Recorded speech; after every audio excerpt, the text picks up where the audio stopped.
सुनहरी धूप अज़ कल्म उम्मे मरियम। किस्त नंबर 1। वो 3 दिन की दुल्हन छत पर अकेली खड़ी थी। इसके लंबे और घने बाल कमर तक आए हुए थे। चेहरे और गर्दन पर लंबी खरोंचें थी जिनसे रिसने वाला खून वहीं जमकर खुरन की शक्ल इख्तियार कर गया था। वो बेख्याली से आगे बढ़ी और मंडेर से लगी जाली के साथ आ रुकी। अब निगाह के सामने हल चलते हुए खेत थे। हवा अचानक तेज हुई तो सामने शहर जाने वाली तालकोर की सड़क पर गिरतो गुबार बगोलों की सूरत उड़ता हुआ नजर आने लगा। घर के चार दीवारी के बाहर मवेशी बंधे थे। हल चले खेत में एक आदमी बगल में कपड़े की पोटली दबाए बीच में बीज बो रहा था, जबकि सफेद लिबास में मलबूस एक कदावर शख्स मंडेर पर खड़ा हाथ उठाकर बीज बोते आदमी से बात कर रहा था। वो कदावर शख्स इस छत पर खड़ी दुल्हन का शौहर था। लड़की की निगाह इस पर पड़ी तो एकदम इसका दिल भर आया और जहन पर जैसे कोई हेजान तारी हो गया। वो एकदम चीखी और चीखती चली गई थी। मंडेर पर खड़े आदमी ने कदरे चौंकते हुए पलट कर देखा। कुछ देर छत पर खड़ी रोती लड़की को घूरा फिर तेज तेज चलता हवेली की जानब आने लगा और हवेली में दाखिल होकर दौड़ता हुआ लम्हों में वो आदमी छत पर इसके रूबरू था। अबीर, क्या तकलीफ है तुम्हें? हनो, इसने करीब आते ही इसका बाजू कोहनी से पकड़कर जोरदार झटका दिया था। वो जैसे होश में आ गई और आंसू से जलथल आंखों से इसे तकने लगी। क्यों पागल हो रही हो? कैसा लेजा था?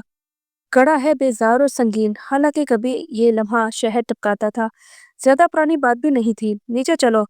अब अगर मुझे छत पर नजर आई तो टांगे तोड़कर रख दूंगा। चारहाना अंदाज में इसे धक्का देकर सीढ़ियों की जानब लाते हुए तल्खी से बोला। इसके चेहरे पर कोई नरमी या मुलामत नहीं थी। उसामा, उसामा, मेरी बात का यकीन करें। आपसे मेरी पहली शादी है और मैं बासमत हूँ।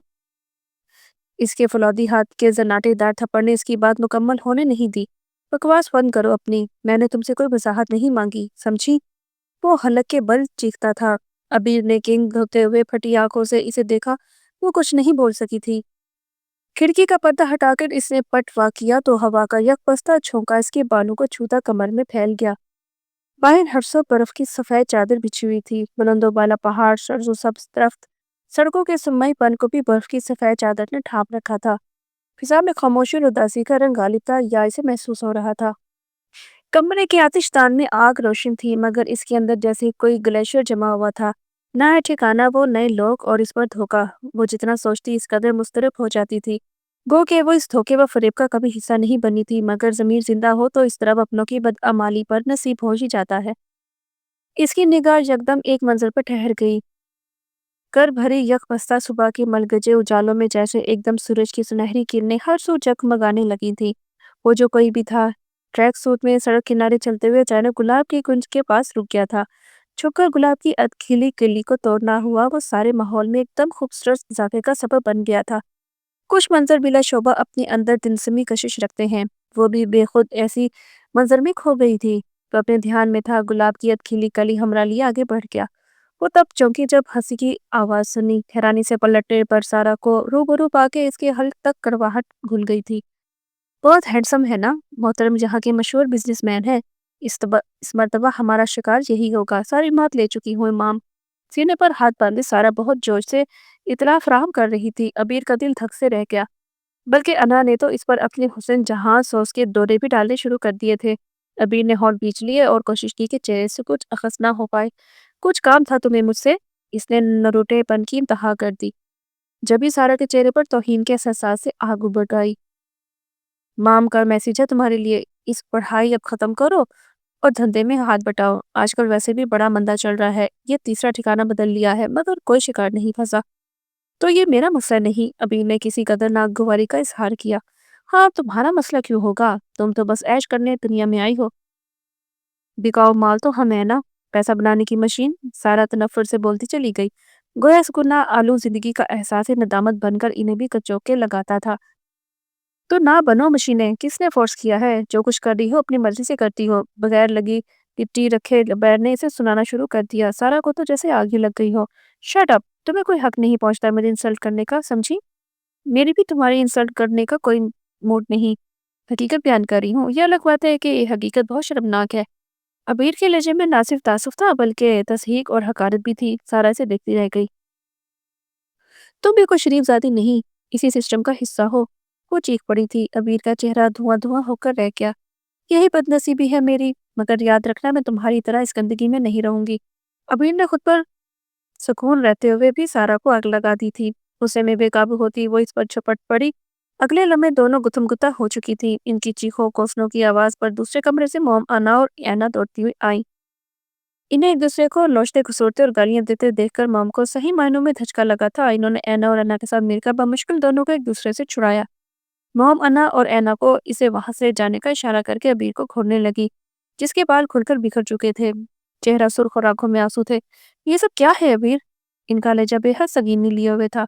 अबीर ने महज इन्हें घूरने पर इत्तफा किया और बिखरे बालों को समेटकर बैंड में जकड़ाने लगी।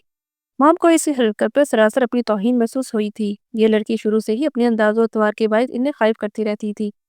जब भी इन्होंने इसके लिए अपने मखसूस तरीक़ाकार को बदला था, वो बहुत ज़रीक और जहाँ दीदा थी। अबीर जैसी सरकश घोड़ी को इन्होंने चाबुक से नहीं, प्यार की थपकी से काबू किया था, मगर फिर भी इसके तेवर तीखे और अंदाज नखुवों से भरा हुआ था। वो इनमें से भी किसी से भी घुली-मिली नहीं थी। इसने हमेशा अपनी अलग दुनिया बसाई थी। वो पढ़ना चाहती थी। मॉम ने पाबंदी नहीं लगाई, मगर आए दिन बदलने वाले ठिकानों की वजह से इन्होंने बड़ी मुश्किल से ही सही, मगर इसकी जिद के आगे हार कर ही हॉस्टल में छोड़ा था। वो इन्हें हॉस्टल में नहीं आने देती थी। वो अपने अलगाव बाप में इन्हें मिलवाने से क्यों गुरेजा थी, वो जानती थी। इसका बस चलता तो शायद वो छुट्टियों में भी इनके पास ना आती। क्या पूछा है तुमसे अबीर? अब की मर्तबा इन्होंने से डांटा था। बेहतर होगा आप सारा से पूछ लें। गर्दन पर पड़ने वाली सारा के नाखूनों की खराशों को दुपट्टे से सहलाते हुए उसने तल्खी से जवाब दिया। मैं तुम्हारी जुबान से सुनना चाहती हूँ। इन्होंने बरहमी से जवाब दिया तो अबीर ने होंठ पेश लिए, जबकि वो होनहास मुंतजर निगाहों से इसे तक रही थी। अबीर को नाचार जुबान खोलना पड़ी। इसके मुख्तसर तरीन जवाब पर इन्होंने पुरसोच अंदाज में हुंकारा भरा। तुम्हें इतना गुस्सा किस बात पर आया था? पढ़ाई छोड़ने पर या धंधे में हाथ बटाने पर? सवाल ऐसा था कि अबीर की गुलाबी रंगत कुछ और भी दहकर अंगारा होने लगी। मम, आप जानती हैं मुझे, आपका ये तरीकाकार मुझे बिल्कुल पसंद नहीं। वो किस कदर बेबसी से बोली तो उन्होंने महज सर को इस बात में जुम्बिश थी। फिर ये कि मैं आपके साथ शामिल नहीं होना चाहती। इसे मेरी जिद समझें या फिर इल्तिजा। अब की बार इसका लहजा मजीद मजबूत और दो टोक था। इसके चेहरे पर ठहरी मॉम की पुरसोच निगाहों में तफक्कुर भी उतर आया। इसके बावजूद कि ये माशा तुम्हें तुम्हारी इस बाकी समेत कबूल नहीं करेगा, तुम पर इस घराने की औरत का लेबल लग चुका है अबीरा। ना करें, मगर मैं मजबूरी में भी गुनाह का रास्ता अख्तियार नहीं कर सकती। वो फिर इसी कतियत से कहती, फिर क्या करोगी, खुदकुशी? अब के इनके लहजे में सिर्फ झुंझुलाहट ही थी, तंज भी था। मॉम, बेहतर होगा आप मुझे मेरे हाल पर छोड़ दें। मैं कुछ ना कुछ कर लूंगी, खुदा बेहतर रास्ता निकालेगा। मॉम कुछ देर इसे तकती रही, फिर खामोशी से उठकर चली गई। मॉम, लुबना फरीदा बेगम वालदैन की ढेरों ढेरों औलाद है में इनका नंबर आखिरी था, और ऐसे बच्चे या तो बहुत ज्यादा तवज्जो के मुस्तहिक होते हैं या फिर तवज्जो व मोहब्बत भी इनका नंबर आखिर में ही आता है। इनके साथ दूसरा मामला हुआ था। जूते, कपड़े, यहाँ तक कि किताबें इन्हें हमेशा बड़े भाई बहनों की इस्तेमाल शुदा ही मिली थी। महदूद आमदनी में इतने बड़े कुंबे की कफालत, बेशुमार अखराजात, कोई एक भी तो ऐसी ख्वाहिश नहीं थी जो दिल ने की हो और वो पूरी भी हो गई हो। ये मोहब्बत, तवज्जो, मस्कीनी और ख्वाहिशात की बेमायगी व तशन्नुगी इनके अंदर कैसी बागी सोचें और ख्यालात जन्म दे चुकी थी, वालदैन को अंदाजा ही ना हो सका, और वो ब्याह कर अगले घर सुधा गई, जो वालदैन के घर से मुख्तलिफ हालात में नहीं था। वहां भी जिंदगी का डर वैसा ही था जिसे छुटकारे की वो हमेशा मुतमन्नी रही थी, मगर छुटकारा ही न था। तो इन्होंने हालात को खुद अपने बलबूते पर बदलने की ठान ली। बगावत तब्दीली का सबसे मौसर हथियार साबित हुआ करती है। खूबसूरती पास थी, नाजो अदा से आरस्ता हुस्न और खूबसूरती मैदान में उतर आई तो कदरदानों की कमी ना हुई। दुनिया में ऐसे मर्दों की कमी नहीं जिन्हें औरत इशारा करे तो कदमों में न लौटने। शराफत के जामे से बाहर आने में देर नहीं लगती मर्दों को। ऐसे लोगों को अपना वक्त रंगीन करना होता है और इनकी मुट्ठी और जेब गर्म हो जाती है। ये मर्द खानदान में भी होते हैं, अजीज़ कार में भी मिलते हैं, और गली मोहल्ले में भी पाए जाते हैं, जो वक्त और हालात के मुताबिक सहूलत से मतलब निकाल लेते हैं। कहते हैं गुनाह खुशबू की तरह होता है, फैलने से रोका नहीं जा सकता। इनके ससुरालियों में पहले जो मगोइयाँ हुई, फिर मुंह पर खुलकर झगड़े हुए, मगर शर्मिंदा होने वालों में होती तो ये सब करती ही क्यों। शोहर ने नाम नेहाज शराफत का इजहार तलाक की सूरत में किया और बच्चियों को भी माँ के सुपुर्द कर दिया। फरीदा बेगम ने ससुराल से जो जमा पूंजी समेटी, वो यही 4 बेटियां थी जो शक्ल सूरत में इन्हीं पर थीं, और इनके मुस्तकबिल और ऐशो इशरत का बेहतरीन जरिया थी। जब तक वह खुद जवान और खूबसूरत रही, तब तक इन्हें सराहने वालों की कमी नहीं रही। इन्हीं में से मस्कीन सूरत आदमी से निकाह करके इन्होंने अपने ऊपर से तलाक याफ्ता का लेबल भी उतार फेंका और माशरे में बसाहत इज्जत से जीने लगी। बेटियां इन्हीं की तरह थी, बहुत हसीन और खूबसूरत और अदाओं के हथियारों से लैस। راہ چلتے کو بھی منٹوں میں اسیر کرنا ان کے بائیں ہاتھ کا کھیل تھا۔ گو کہ ان کی تربیت ہی اسی میچ پر ہوئی تھی۔ انہوں نے آنکھ کھولتے ہی اپنے گھر کا ماحول بھی یہی دیکھا تھا۔ بس یہ ایک عبیر تھی جس کے مزاج اور فطرت کی نیکی اور آستی نے انہیں پریشان کر کے رکھ دیا تھا۔ وہ یہ بھی جانتی تھی معاشرے میں انہیں عزت کی نگاہ سے نہیں دیکھا جاتا۔ جب بھی کچھ سالوں سے انہوں نے انداز بدل لیا تھا، مہذب اور خاندانی ہونے کا بحروب بھرا اور اپنی پشت پر چند طاقتور ہتھوں کی شے پر بہت اطمینان سے اپنا کھیل کھیلنے لگی۔ امیر دولت مند لوگوں میں کسی نہ کسی بیٹی کا رشتہ طے کرتی، بیاہ ہوتا اور سمجھدار بیٹی موقع ملنے پر وہاں سے سب کچھ سمیٹ لیتی اور پھر لٹنے والوں کو ان کا نشان تک بھی نہ مل پاتا۔ صرف یہی نہیں، جو شادی کے چکر میں نہیں پڑنا چاہتا تھا وہ رات کے اندھیرے میں لڑکی کو اپنے ٹھکانے پر لے جاتا۔ یہ کام بہت راز و داری سے اور راز و نیاز سے ہوتا تھا، کئی سالوں سے جاری رہا۔ جنہیں خبر تھی وہ اس راز کو افشا نہیں کرتے تھے۔ اگر کبھی وہ پھنس بھی جاتے تو ان کے تعلقات کام آتے اور وہ صاف بچ نکلتی۔ چھوٹی بی بی آپ کو بیگم صاحبہ یاد کر رہی ہیں، وہ اپنا بیگ تیار کر رہی تھی جب ملازمہ دستک دے کر اندر آئی۔ اس کی صبح پیشانی پر شکنیں سی نمودار تھیں۔ تم جاؤ، میں آتی ہوں۔ ملازمہ کو بھیج کر وہ الجھن زیادہ متفکر سی بیٹھی رہی۔ کیوں بلوایا ہوگا مام نے؟ گو کہ ابھی اس کی چھٹیاں باقی تھی، مگر وہ چند دن میں ہی یہاں کے ماحول سے گھبرا گئی تھی۔ بس نہ چلتا تھا اڑ کر واپس ہاسٹل پہنچ جائے۔ اس نے گیلے بال تولیے کی کیسے آزاد کیے، انہیں سلجھایا، پھر دوپٹہ ڈھنگ سے اڑتی ان کے کمرے کی طرف چل آئی۔ جس کم ان، اس کی دستک کے جواب میں مام کی مغرور سی آواز ابھری تھی۔ انہیں دیکھ کر اب کوئی یقین نہیں کر سکتا تھا کہ وہ معمولی تعلیم یافتہ غربت میں پل کر جوان ہونے والی وہی فریدہ ہے جو کبھی ایک عام سی لڑکی تھی۔ اب تو ان کے رنگ ڈھنگ ہی بدل گئے تھے۔ بیٹھو، اسے اندر آتے ہوئے دیکھ کر وہ سیل فون پر کسی سے بے تکلفانہ گفتگو میں مصروف تھی۔ الوداعی کلمات کر کے اس کی سمت متوجہ ہوئے بولی، آپ نے بلایا تھا؟ گو کہ وہ اس کی سگی ماں تھی، مگر ابیر نے کبھی ان کے لیے اپنے دل میں کوئی جذبہ محسوس نہیں کیا تھا۔ اس کی وجہ واضح تھی، اسے ان کے انداز و اعتبار سے نفرت تھی اور ان کی گناہ آلودہ زندگی سے بھی نفرت تھی۔ وہ ان سے شکی تھی کہ انہوں نے اپنے ساتھ ساتھ اپنی اولاد کی بھی عاقبت خراب کر دی ہے۔ ایکچولی یہاں ایک فیملی ہے، تمہیں اپنے پوتے کی برتھ ڈے پہ انوائٹ کیا ہے۔ ایسا ہے کہ تم آج شام کی اس تقریب کے لیے انا کے ساتھ جا کر اپنا پارٹی ویئر لے لو، مگر میں جہاں جانے پر انٹرسٹڈ نہیں ہوں۔ انٹرسٹڈ نہ ہونا ایک الگ بات ہے اور کسی کام کا کرنا ایک بالکل الگ بات۔ تم وہاں جا رہی ہو، اٹس مائی آرڈر، اوکے؟ اب وہی کرو جو میں نے تمہیں کہا ہے۔ ان کے لہجے میں واضح حکم تھا۔ ابھی کچھ دیر خاموش رہی، پھر ہوش بھیجتے ہوئے کھڑی ہوئی۔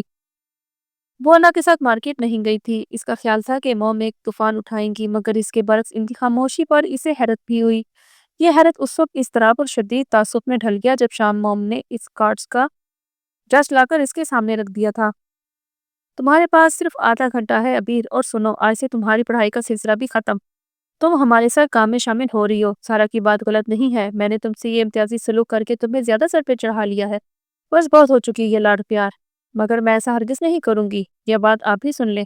اس نے تیش میں آتے ہوئے کپڑے اٹھا کر پھینک دیے۔ موم نے جواباً اسے سرد نظروں سے کچھ دیر ہونٹ بیچ کر دیکھا، پھر جب وہ بولی تو ان کا لہجہ بہت سخت تھا۔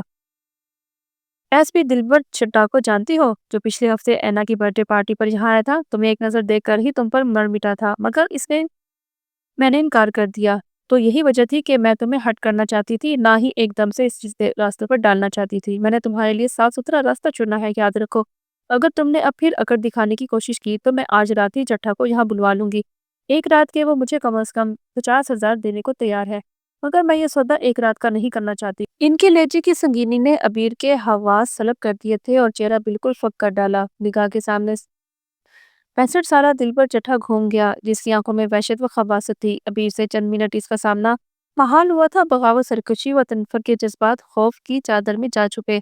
اس کی جگہ لاچاری اور بے بسی نے لے لیے۔ وہ لٹکھٹاتے قدموں سے پلٹی تو موم کا لایا ہوا ڈریس اس کے ہاتھ میں تھا اور آنکھوں میں بے تحاشا نمی